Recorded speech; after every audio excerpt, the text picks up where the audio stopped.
Okay, so finishing up the 6.2 video, we're still talking about binomials, and there are a couple of formulas that we need to be aware of for binomial distributions. One is the mean. Okay, remember, mean is another word for expected value. And again, if you're doing a binomial, you're going to assume it's a population so instead of a sample, a full population. So the mean equals n times p. Remember, n is the number of trials, p is the probability. So the mean or expected values is your number of trials times whatever the probability was. The standard deviation is the square root of NPQ. Remember, P is the probability, Q is the probability of that thing not happening. So let's say there was a 20% chance of rain, then the probability of not rain is 0.8. So your P would be 0.2, Q would be 0.8. Square root of NPQ is your standard deviation. On your formula chart, it has that listed for you, that if it's a binomial situation, your mean is n times p and your standard deviation is square root of NPQ. So those are on your formula chart. But remember, in order to use those formulas, you need to verify the 4 criteria are in play and that you are dealing with a binomial situation. Okay, so let's look at why that matters.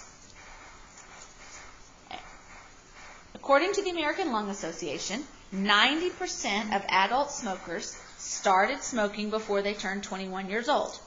A random sample of 200 smokers is selected.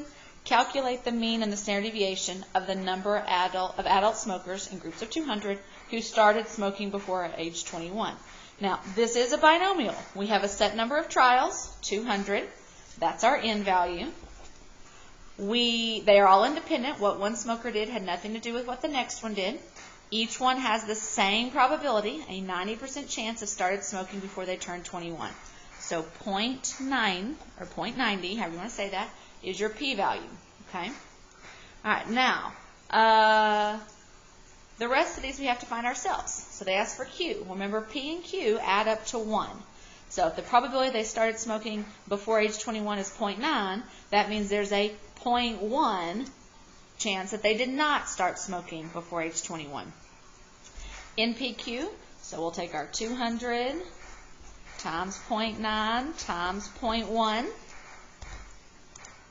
200 times 0.9 times 0.1 is 18. So NPQ is 18. This symbol is mean. Mu is asking us for the mean. Remember mean, if you forgot, since it's a binomial, formula for mean is NP. So we can take our n value, 200, multiply it by the p of 0.9. 200 times 0.9 is 180. Now let's think about what that 180 means.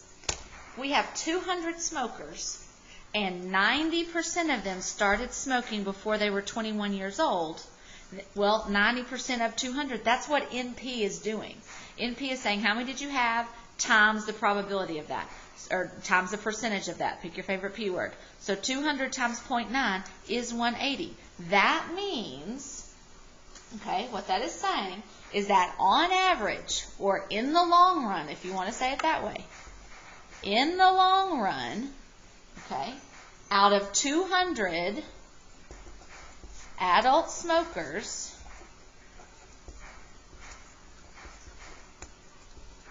we expect 180 of them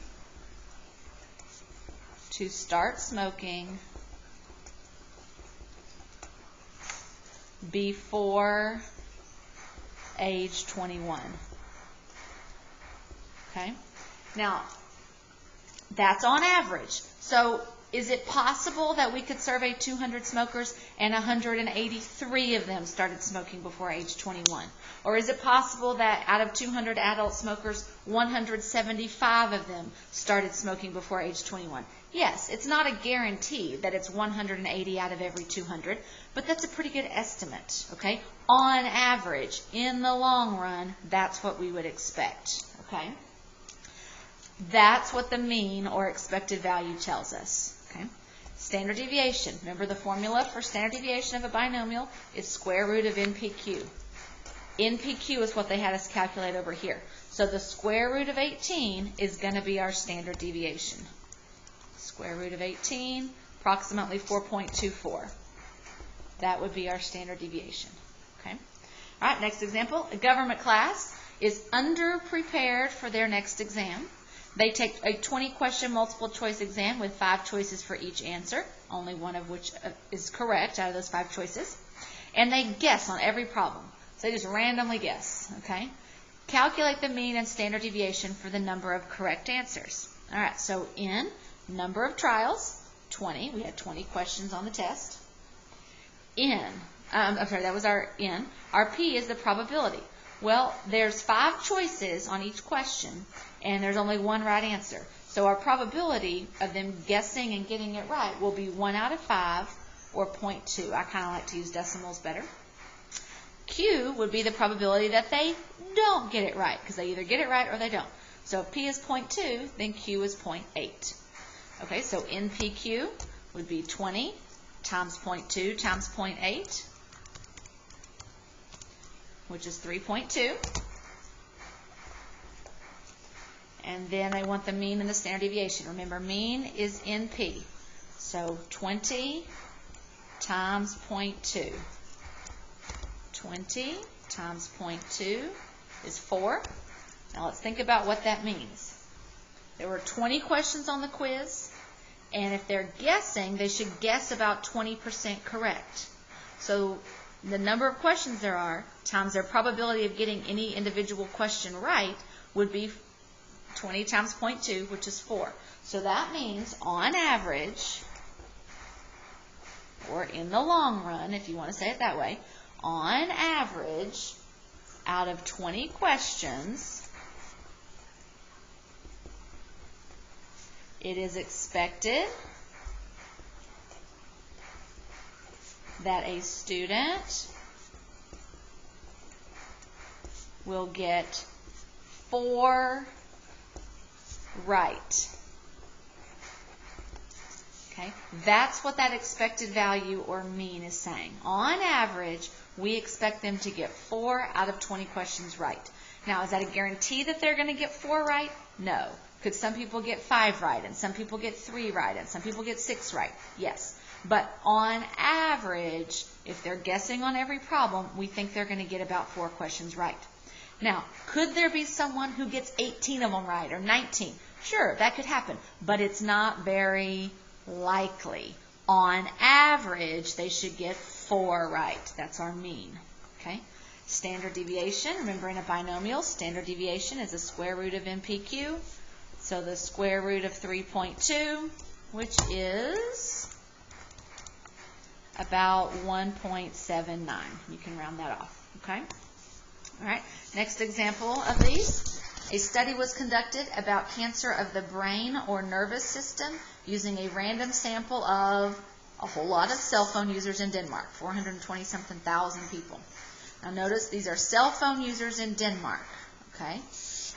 If we assume that such cancer is not affected by cell phones, the probability of a person having cancer is 0.00034. Pretty low probability. Okay? So, in other words, maybe they have that data from back before cell phones, and they learned, oh, look, out of, the chance of someone getting cancer, this particular kind of cancer is very, very low. So we assume that now that we are using cell phones, that the cancer rate is the same. What they're trying to do is maybe think about, is it the same or not? Maybe cell phones are causing an increased cancer risk. Okay? So they want us to calculate the mean and standard deviation for the number of people out of 420,000 that can expect to have cancer. Okay? So N is our number of trials. That's our 420,000 people. P is the probability. Our probability is 0.00034. Very low probability of getting that cancer. Q will be 1 minus that number. So 1 minus the 0.00034 is, let's see here, 0.99966. So NPQ, 420,000 times 0.00034 times 0.99966.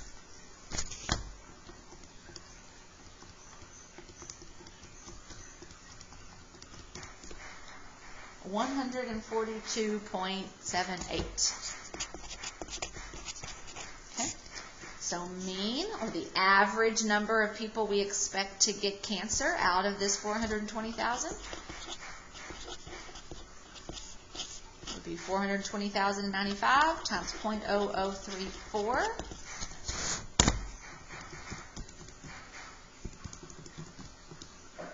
So 142.83. Okay, now what does that mean, that 142.83? That means if 0.00034, that's the proportion or probability of someone getting cancer, then out of the 420,000, we expect on average 142.78 people to get the cancer out of the 420,000. Is it going to be shocking if 150 get it? No, that's not very far away. Will it be surprising if 135 people get the cancer? No, that's not very far away. But we expect right around 142 of those people to get cancer, okay? With a standard deviation of whatever the square root of NPQ is. So square root of 142.78 is 11.95. So that's the standard deviation, yes, 11.95. Okay? That's the standard deviation in our, how many we expect to get the cancer. Okay? All right, now let's look at a couple of applications and what we can do with that. We're not forgetting those 3 experiments over there, but I want to show you a couple of things. Notice these 3 pictures, okay? They're having us compare. In all of these 3 pictures, N is 10. That means they had 10 people. Or 10 trials of some sort. Maybe a person shot a basketball 10 times, okay? Now, notice it's the probabilities that are changing. This person may have shot 10 basketballs, and the probability that they made each shot was 0.2. In this graph, they still shot 10 basketballs, but they're a better shooter because they're making about 50%. And here, they're still shooting 10 basketballs, but they make about 80%. Maybe this is a professional NBA player or something, okay? So notice what happens. If your probability of making a shot is 0.2 and you shoot 10 times, then your mean, 10 times 0.2, your expected value is 2. We expect you to make 2 out of those 10 shots. So if we let you go out over and over and over and over and over and over and shoot 10 shots, most of the time you're going to make 2 out of those 10 shots. That's why the peak of this histogram is at 2. Now, even though we expect you to make 2, will there be occasions where you make 3 or 4? Or maybe there will be times where you're kind of rusty or kind of off and you only make 1 of your 10 shots. Okay? But if your expected value is 2, because N times P is 2, we expect you to make 2 shots most of the time. Every once in a while, you might make 7 out of 10 or 8 out of 10. That's not going to happen very often. So notice the shape of this distribution. It is skewed right. Your probability was low. That means we expect the bulk of your data to be down here on the low end. Most of the time, you're only going to make 1, 2, 3 shots. Every once in a while, you might go out here towards 8 or 9, but not very often, so this is skewed right. Now, what happens? You're still shooting 10, but it's a better player. It's somebody who's pretty good at basketball, and they make 50% of their shots. Well, N times P, 10 times 0.5 is 5. So if they make about 50% of their shots, we expect them to make about 5 out of 10. That's why the peak of the histogram here is at 5. Now, will there be times they only make 4 or 3? Yeah. Will there be times they do better and make 6 or 7? Yeah. But most of the time, they're going to be right around 5 shots. It will be kind of strange if they only make 1 or 2. It will be strange if they make 9 or 10. So the most of the time, they're right here around 5. This is bell-shaped or symmetric.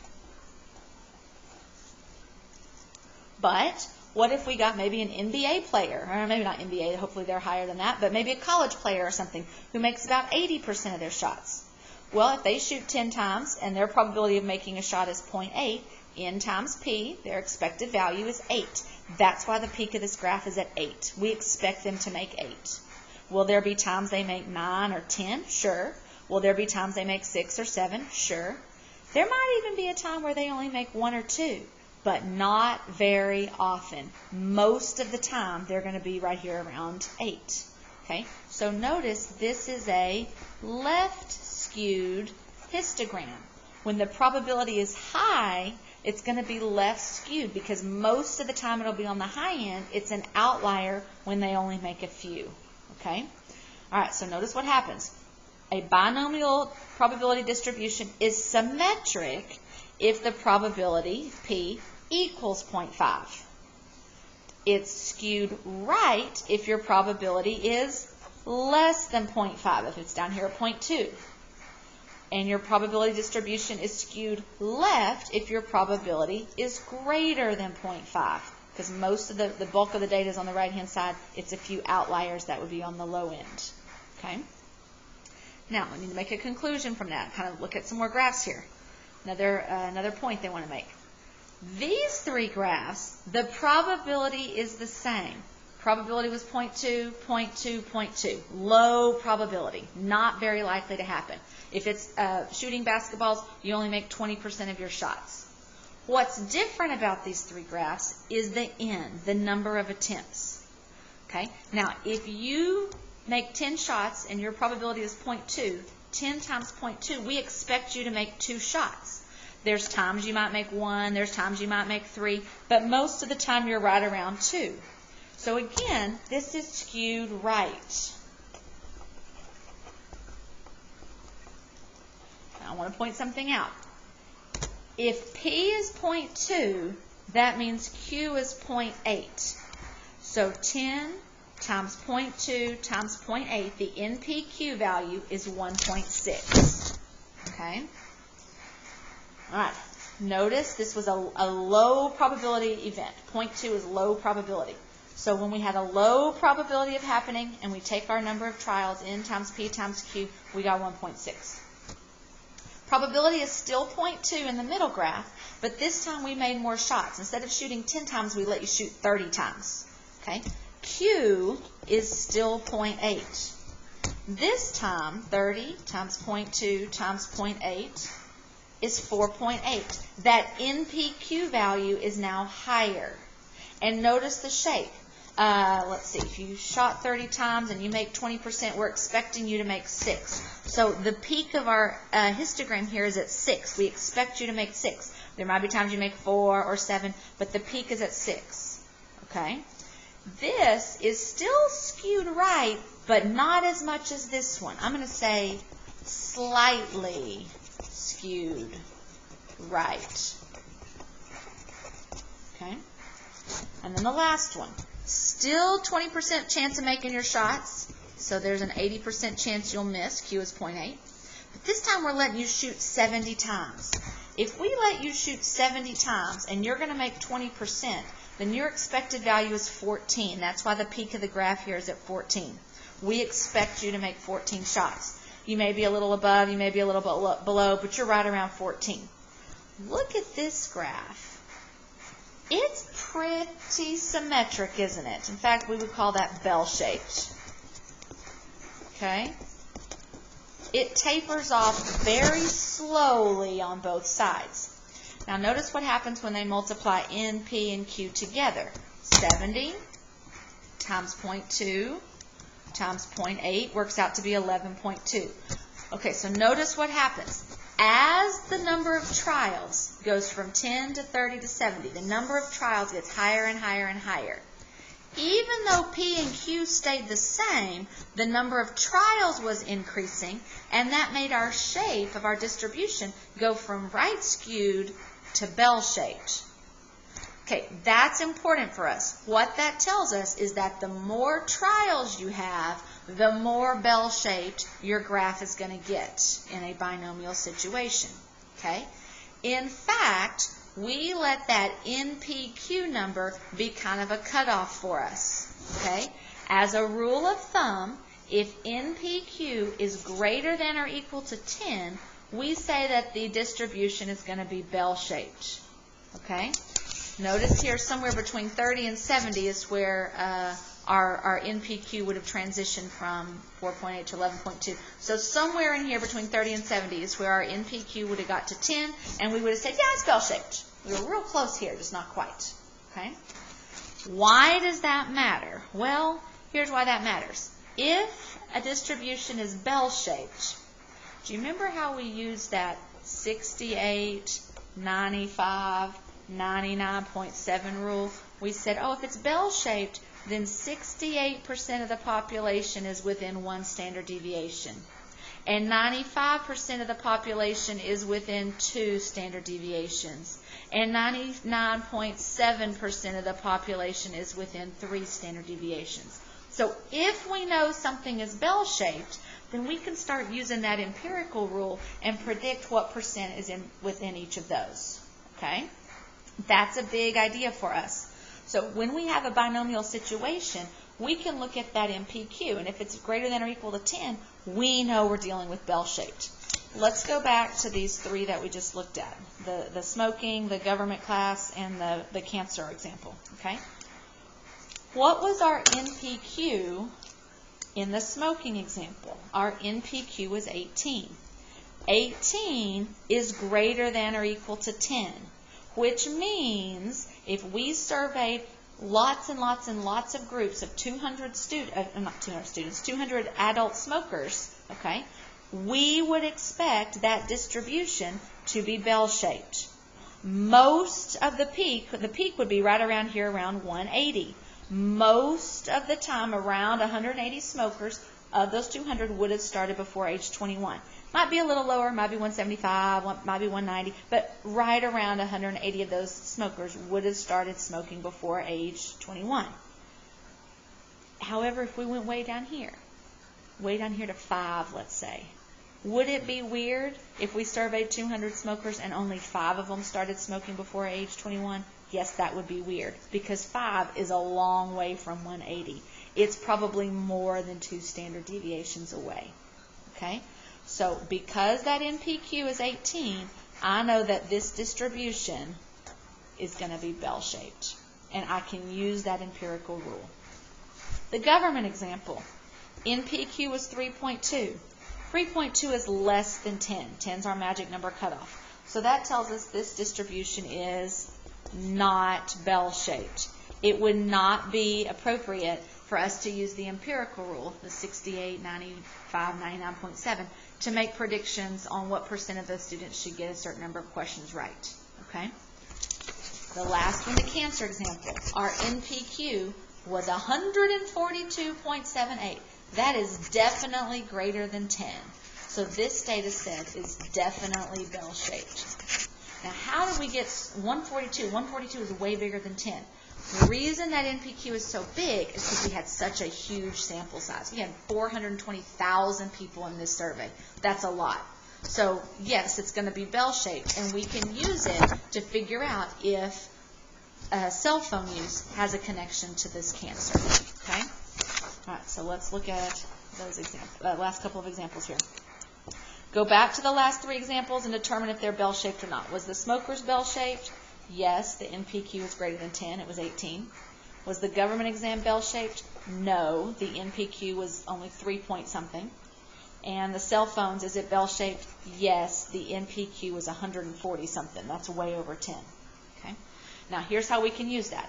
Suppose in a sample of 200 adult smokers, 190 began smoking before they turned 21. Is that unusual? Okay. Well, remember our smoker data was bell-shaped. Okay. And if we look back at that data, our mean was 180. That meant we expected 180 out of 200 adult smokers to have started smoking before age 21, and our standard deviation was 4.2. So I just copied that down for you from what we did earlier. Okay. Okay, since it's bell-shaped, I can draw a bell curve. We're not judging artwork, just get an estimate on there. The mean was 180. That's the number right there in the middle. We expect 180 out of every 200 smokers to have started smoking before they turn 21. Our standard deviation is 4.2. That means we can count by 4.2 on each side. 180 plus 4.2 is 184.2. And if I count another standard deviation over, I count another 4.2 over, I'll be at 188.4. Okay. There's my mean plus a standard deviation, there's the mean plus 2 standard deviations. Okay. If I count down one standard deviation, 180 minus 4.2, we get to 175.8. And if I count down another standard deviation, we're at 171.6. Okay. We expect, remember in that empirical rule, we expect 68% of the people to be within one standard deviation and 95% to be within two. We expect 95% of the adult smokers to, let me rephrase, 95% of the time we expect between 171.6 and 188.4 out of every 200 adult smokers to have started smoking before age 21. Okay, so where does 190 fall? 190 is about right here. 190 is more than 188.4. Okay? 190 is more than 2 standard deviations away from the mean. It would be unusual. So yes, I'm going to say yes. 190 is more than 2 standard deviations from the mean. That means it would be unusual for 190 adult smokers to have started smoking before age 21. Okay? Remember, we expected 180 to have started smoking before age 21. Since it's bell-shaped, we can draw a bell curve, and 190 is more than 2 standard deviations away. If I was counting by standard deviations, 190 is more than 2 standard deviations away. That means it's in the unusual category. Remember how when we first started doing whether something was unusual or not, we said less than 5% is unusual. Okay? Well, remember in the 68, 95, 99.7, 95 was 2 standard deviations away. Well, if 95% is within 2 standard deviations, doesn't that mean there's 5% outside? And less than 5% is considered unusual. So being more than 2 standard deviations away means you're in that under 5% category, which is unusual. So here's what that means. If I did a survey of 200 adult smokers and 190 of them told me they started smoking before they turned 21, something's weird with that. One of 2 things has happened. Either I just happened to be really unlucky and pick a group that was unlike the normal group of smokers, or I have to question whether it really is 180 that should have been the mean. Maybe it should have been a higher percentage than that who started smoking before age 21. I don't know which one it is, whether I just got unlucky with my group or whether that 180 was wrong, but I would suspect one of those things happened. Okay? All right, last example here with our cell phone data. In a sample of 420,000 plus cell phone users, would it be unusual to have 135 cases of brain nervous system cancer? Well, this was bell-shaped, so we can use our bell curve. We know the mean is in the middle. Our mean was 142.8, and we can count by our standard deviation. We count by 11.9s. 142.8 plus 11.9 is 154.7. count by another 11.9, 166.6. Or I could count down by 11.9, 142.8 minus 11.9.